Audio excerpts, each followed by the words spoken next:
근데 왜 이렇게 따로 운영했다라고 보세요? 왜 따로 운영한 거예요? 여의도, 서초동 다 놔두고 왜 신사동의 가로수길에서 뭔가 그것도 TV 토론까지 한 것 같다. TV 토론 준비까지 한 것 같다. 이유가 뭡니까? 글쎄요. 그거는 후보 본인이 알 텐데 저는 그냥 그런 생각은 들더라고요. 그냥 공식 캠프 인사가 아닌 사람들과 일을 많이 하다 보면 부를 수 없잖아요. 명태균 씨도 자기는 캠프에는 가본 적이 없다라고 얘기를 하는데 그렇다면 명태균 씨를 여의도 캠프에서 못 만나면 다른 곳에서 만났을 가능성이 있지 않습니까? 그럼 장소가 필요한데 여기서 만났습니까? 명태균 씨는 가지는 않았다고 그러죠. 제가 물어봤는데 이제 이철호 교수님 말로는 그때 당시에는 여러 사람들이 여러 장소를 다 제공했다. 그러니까 이철호 교수님은 뭐 법 위반상 이런 걸 생각을 안 하시고 그냥 그렇게 하는 거 아니냐. 그럼 우리 집에도 왔다. 예를 들면 우리 집에. 근데 그건 일회성이잖아요. 그건 선거운동이 아니잖아요. 그렇죠. 그리고 제가 말씀드렸어요. 여기는 반복적으로 오랜 기간 그렇게 된 겁니다. 그랬더니 이제 하시는 말씀이 아니 그렇다면 거기 누가 갔느냐가 문제가 되겠네라고 이제 하시더라고요. 얘기를. 저희 보도를 그때 못 보셨다고 그래서 제가 설명을 해드렸죠. 또 하나 궁금한 점이 있고 또 하나는 이제 개인적으로 제가 들었던 내용하고 이렇게 껴맞추게 드린 게 있는데요. 궁금한 점은 김건희 여사가 어느 정도 여기에 개입했느냐, 어느 정도 인맥이 연결되느냐 이게 또 하나가 궁금하고요.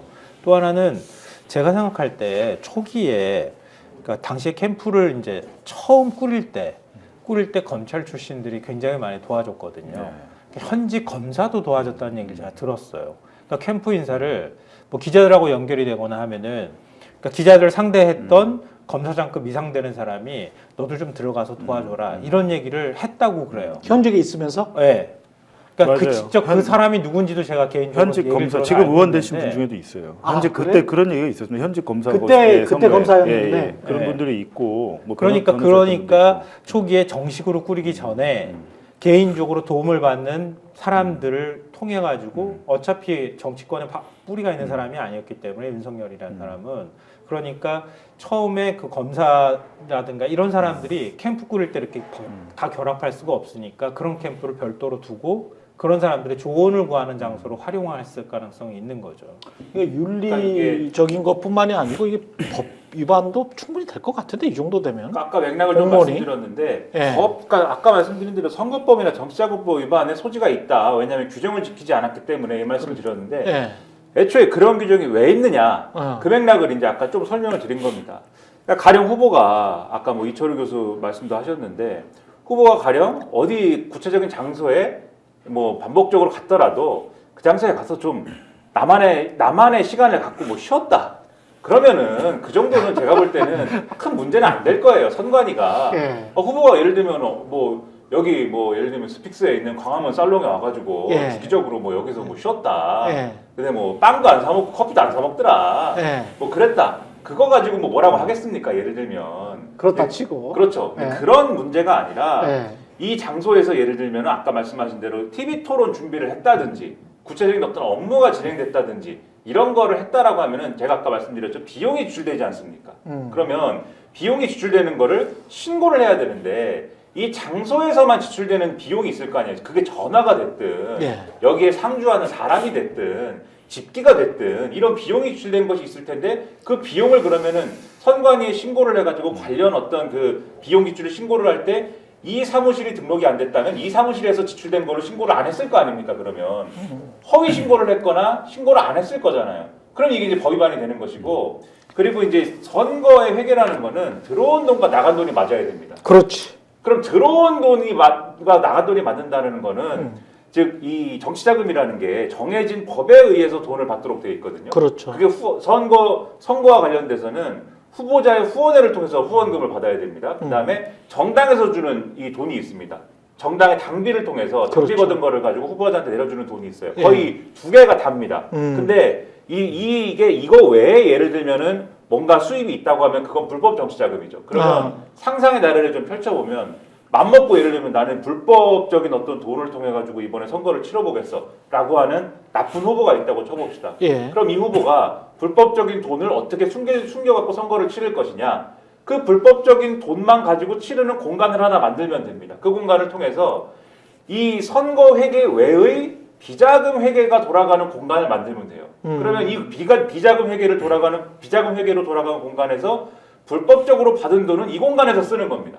여기서 예를 들면은 이 선거 준비하고 불법적인 돈을 만드는 지출은 여기서 고용된 사람들에게 지출을 하고 여기서 따로 받은 돈은 여기서 다 쓰고 남은 돈도 이후에 비자금으로 숨겨놓고 뭐 이런 식으로 하면 되는 거예요. 그래서 이런 걸 방지하기 위해서 선거법에서 사무소도 등록하라고 하는 거고 정치자금법에서 정해진 방법으로 돈을 받으라고 하는 거거든요. 그러니까 지금 법 위반이다 이렇게 말씀드리는 거예요. 맥락이 사무실을 그 사적으로 썼다 또는 여론조사를 사적으로 받았다. 그런데 그거를 알고 보니 선관위에 신고한 게 없더라. 네. 근데 나중에 대통령이 된 다음에 한 2년 반 후에 명태균한테 여론조사를 굉장히 많이 받았더라. 그리고 사무실도 가로수길에서 그냥 쓴 것 같다. 근데 거기에서 TV 토론 준비까지 한 것 같다. 이거는 어떻게 보면 이 사람이 검찰총장 출신이잖아요. 그리고 대선 과정 그리고 대통령이 된 다음에도 그렇지만 공과 사가 구분이 잘 안 돼. 희한하게도 본인이 검찰 공무원 출신인데 공과 사를 구분을 하지 않고 다시 지금 복귀를 해보면 검찰총장 그때도 사적인 인연 때문에 한동훈에 관한 수사 방해를 한 것 같고 그리고 본인의 부인에 관한 수사도 뭔가 좀 의심적인 부분들이 있거든요. 주가 조작 사건 같은 경우도 이런 것들이 대선 과정에서도 대통령 이후에도 이 사람이 대통령 될 자격이 애시당초 공인으로서의 어떤 어떤 그 철저한 공적인 일, 이거는 사적인 일, 이거 법은 지켜야 돼. 이 법은 그냥 흐지부지 돼도 돼.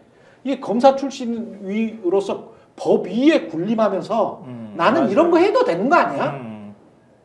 그러니까 이렇게 뭔가를 김민아 지금 평론가가 이야기한 것처럼 뭔가를 계산하고 내가 이거 불법적인 일을 해야지 이랬다기보다는 이 사람은 처음부터 마인드가 윤석열 씨는 나는 법 위에 있는 인간이야. 내가 이 정도 뭐 할 수 있는 거지. 내 편하게 뭐 내 집이 서초동 아크로비스타인데 거기서 가깝잖아. 가로수길이. 좀 도와달라고 하는데. 그렇게 가깝지는 않아요. 도와달라고 하는데 이쪽으로 오라 그래. 그리고 역시 강남이 최고지 뭐 여의도 그 총구석에 들어가면 되겠어. 뭐 이런 생각을 가지고 있었던 것이 아닌가. 그러니까 근데 그 부분을 지금 제가 한 말을 조금 보완하자면 예. 윤석열 후보는 그런 식의 접근했을 수는 있는데 예. 누군가는 회계를 신고를 한단 말이에요. 선관위에. 그렇지. 누군가는 이 실무적인 걸 처리를 한단 말입니다. 그 말씀을 제가 드리는 거예요 지금. 그러니까 이미 윤석열이라는 사람은 아무도 터치를 못한 상황이었던 거예요. 그때부터. 네. 그러니까 국민의힘이 모셔온 거잖아요. 아. 자기들 후보가 없는 상황에서 갑자기 저쪽에서 커온 사람인데 데리고 온 거잖아요. 그래서 모신 거잖아요. 그 못 모셔서 안달이 난 사람들이 지금 윤석열 대통령이 보이는 스타일처럼 저런 스타일의 사람을 어떻게 상대를 했겠냐고.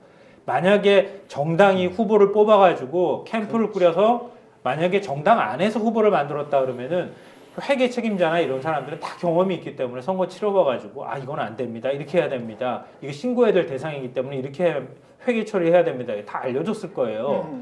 그게 아니라 이미 검찰총장 그만두기 전부터 어쩌면은 자기 별도 사무실을 꾸렸다고도 볼 수 있는데 김건희 여사 녹취록 보면 그럼 자기들끼리 다 아름아름 해놓고 있는 상황에서 갑자기 모셨는데 하지 마요. 이렇게 하면 네가 뭔데 하지 말라고 그래. 이렇게 얘기했을 사람이란 말이에요. 그렇지. 지금 스타일 보면 딱 그래. 통제가 불가능한 사람이었고 진짜 딱 말씀하신 것처럼 저도 그 얘기 하고 싶었는데 지금 검찰 모습 보면 알잖아요. 그러니까 검사스러운 거예요. 그러니까 법은 위법하다 아니다는 거는 우리가 규정하는 거지 그 누구도 규정하지 못해라고 하는 사고방식을 그 당시에도 이미 갖고 있었던 거예요. 스픽스는 말하는 언론입니다. 대세는 유튜브, 그중에서 스픽스. 좋아요, 댓글, 구독, 알림 설정.